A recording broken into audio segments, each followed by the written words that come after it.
We hit 5,000 subscribers.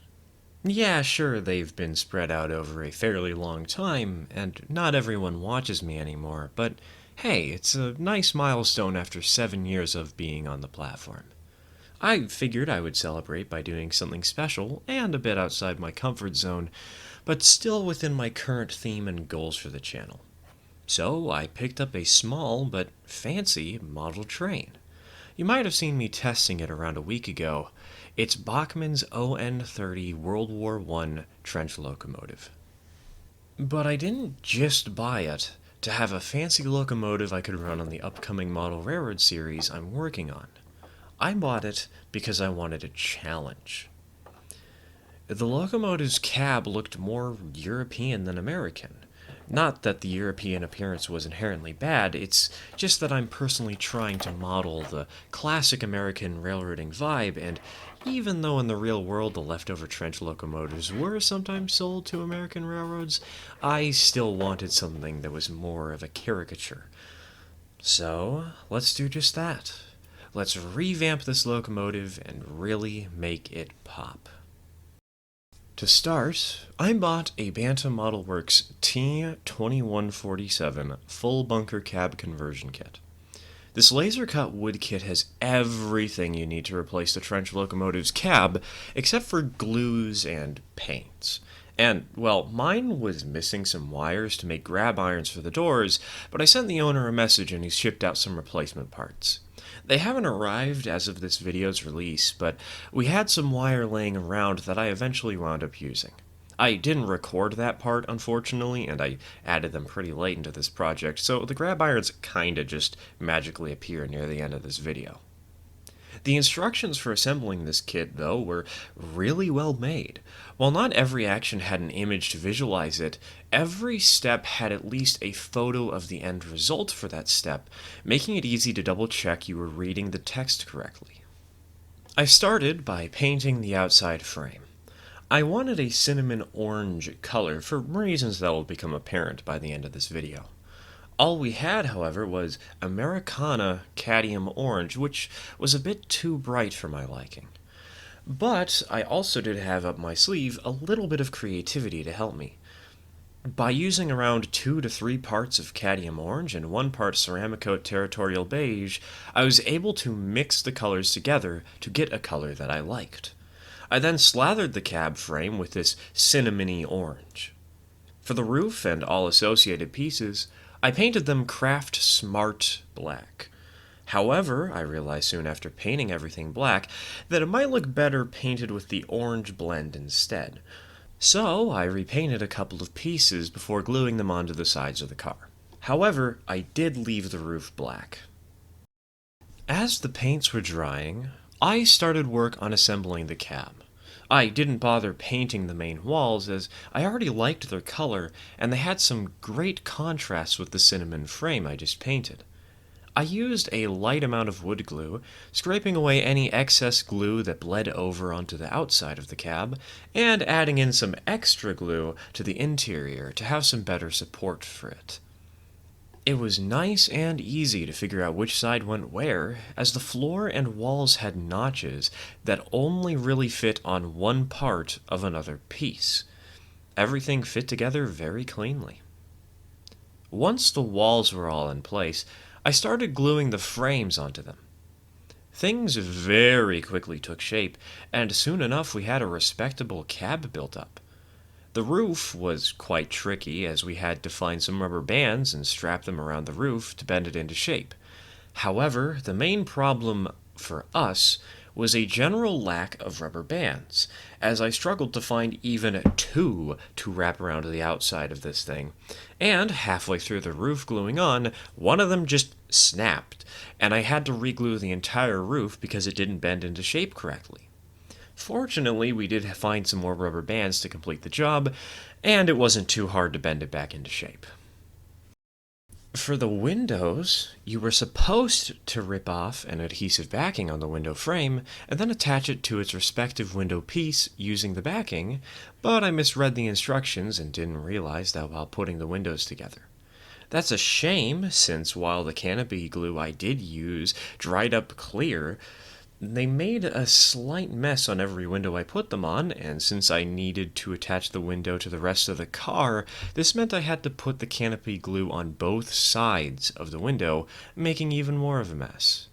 I don't think it's terrible, the results were okay, but I now know what to do if I ever go for a second run at a Bantam Model Works conversion kit.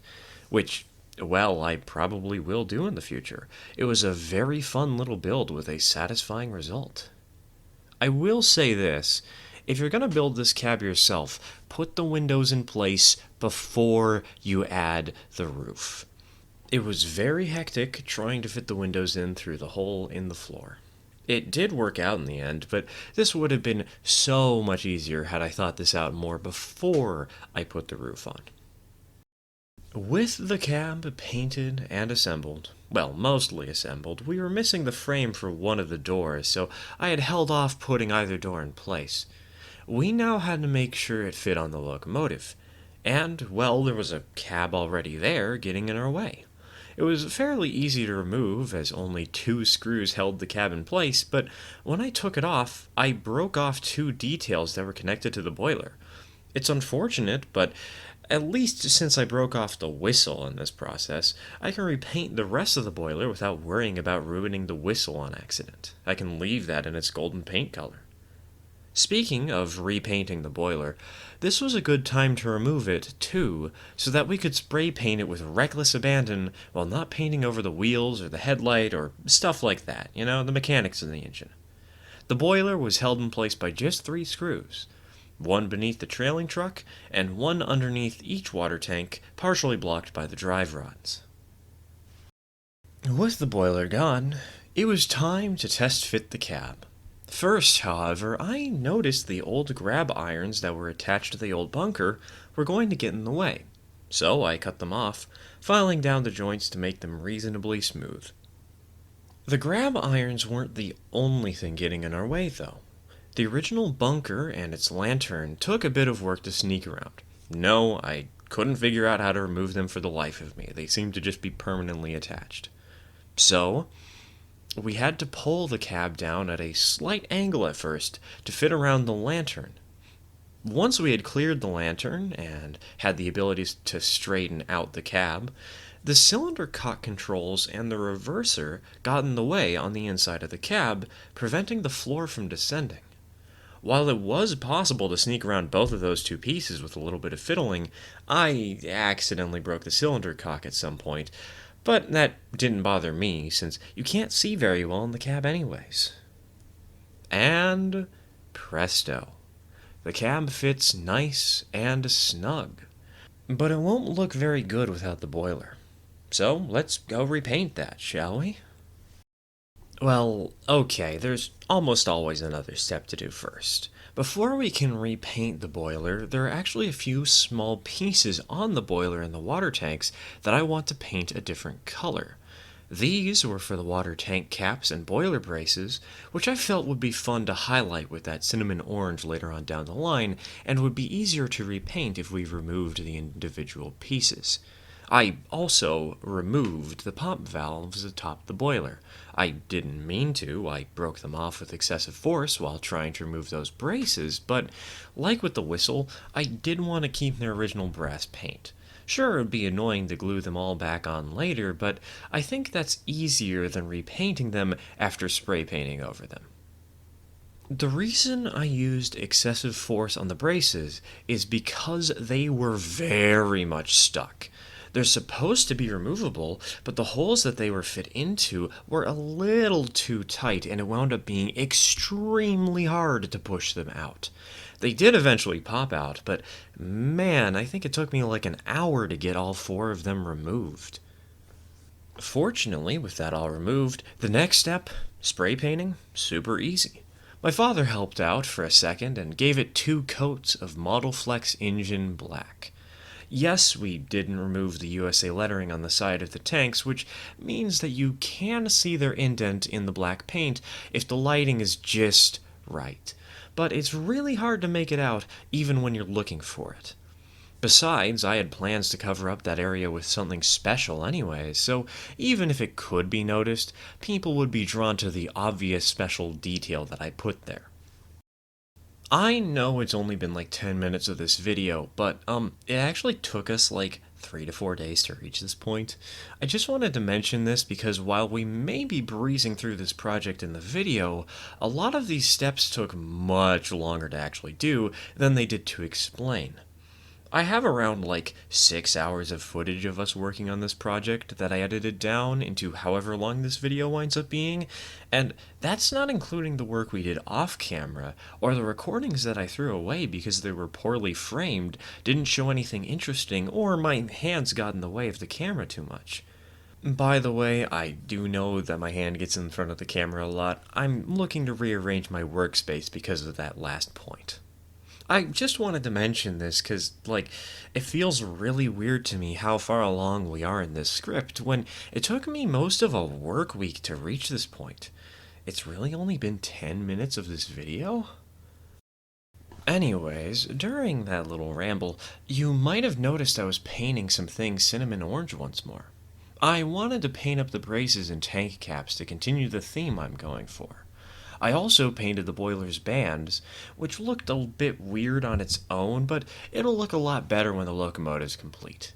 This step took a lot of patience, as I had to paint around a bunch of random pipes on the locomotive, and often found myself rubbing away excess paint because I had bled over, either to one of those pipes, or because my hand slipped off of the band and just painted on the regular boiler. With the bands painted, I then shoved the braces and caps back into place. One thing I forgot to record is that we put masking tape over the builder's plates on the sides of the water tanks.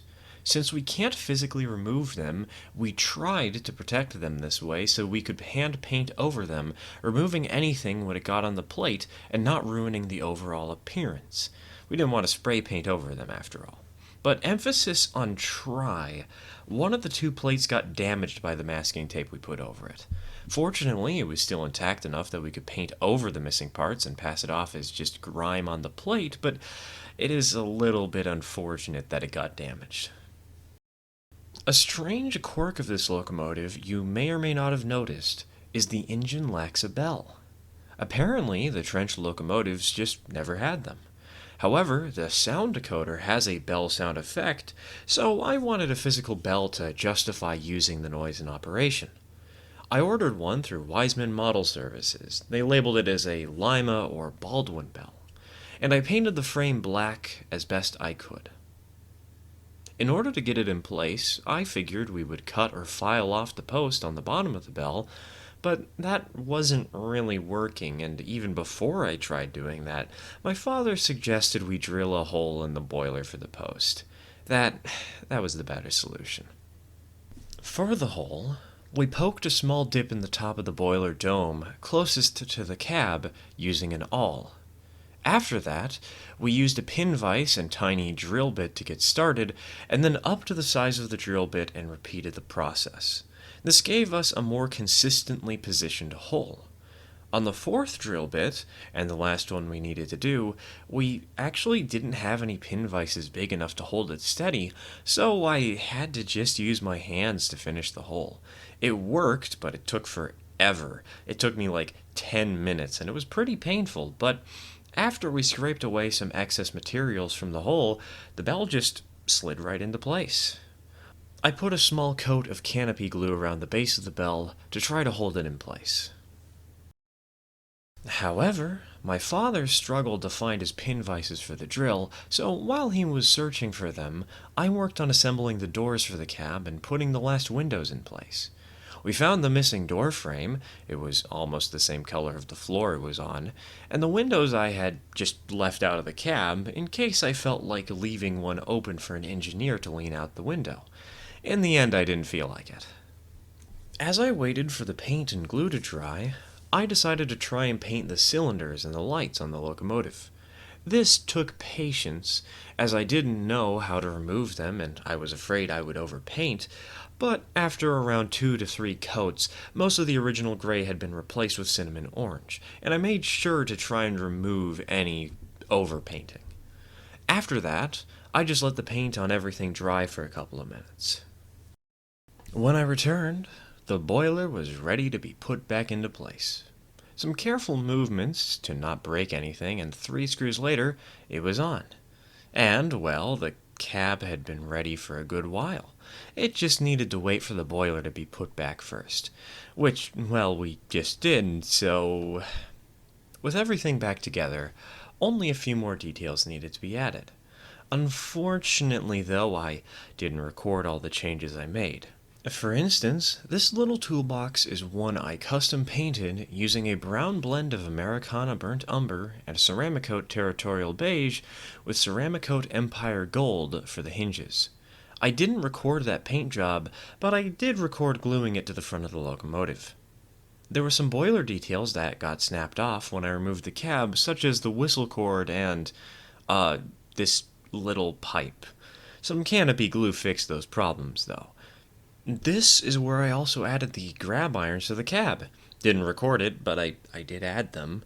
I just bent and cut out some wire that we had lying around. The cab also had some window shades and windowsills that I forgot to add, so I added them now. The second to last detail was adding some coal in the bunker. While the old bunker did have coal in it still, the new one was higher up, so said coal didn't really reach the top. To fix this, I grabbed some cardboard, cut it into little strips roughly the size and shape of the holes in the bunker that I could fill, painted them black, and started gluing some Woodland Scenics coal on top of it, using Elmer's glue diluted with a little bit of water to hold it in place. I didn't start with the diluted glue, admittedly, and when I did I probably should not have used the palette I use for paints, and I kinda did it clumsily, but everything worked out in the end. Never didn't have it, but also hindsight is one heck of a wake-up call. With the coal in place, there's just one last thing to do. Well, it would have been the last thing, but little footnote, we actually broke the wire. One of the two wires, I don't know which one, but we broke the wiring for the back headlight, and so we had to disassemble this whole thing once she had been assembled just to solder that back together. Another thing I didn't record, but just a little footnote here. If you're gonna do this yourself, be careful with the wiring for the headlights, dude. You can totally break it if you're not paying attention. I don't even know when it happened, but we fixed it. And by we, I mean my father. And that means that there was only one thing left to do, and that was to name her. And I already knew what name I wanted. After all, there's a reason I went for this specifically cinnamon orange theme for so many details on this tiny little locomotive.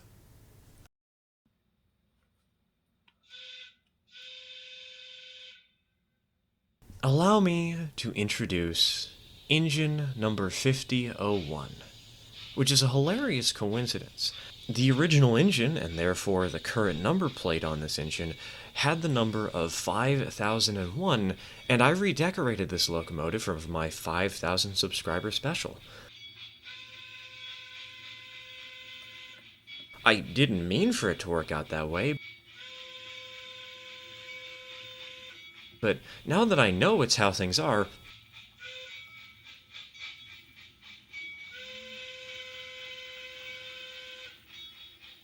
I'm not changing it. It's really funny and fitting. But allow me to introduce you all to Snickerdoodle, like the cinnamon cookie.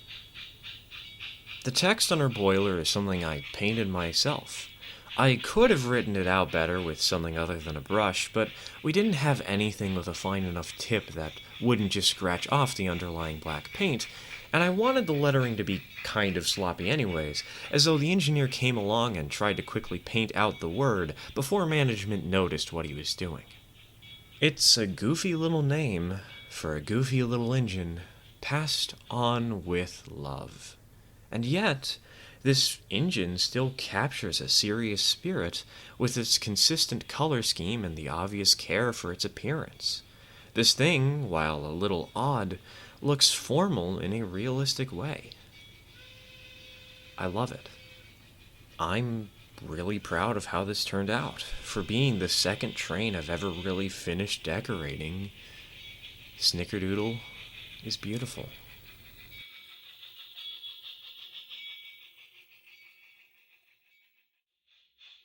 So, what do I plan to do with her?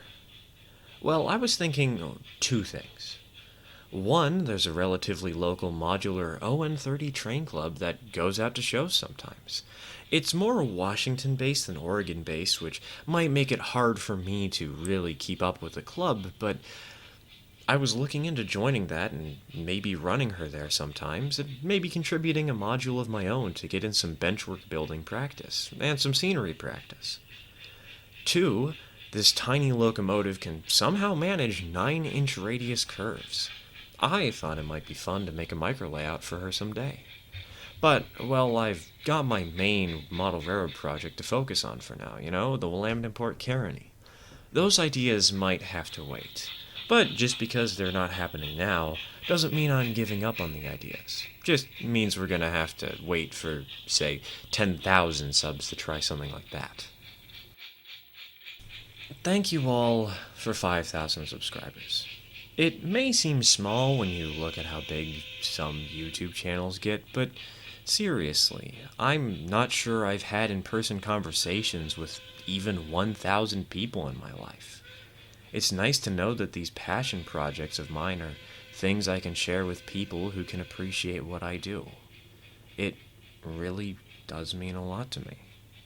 Thank you.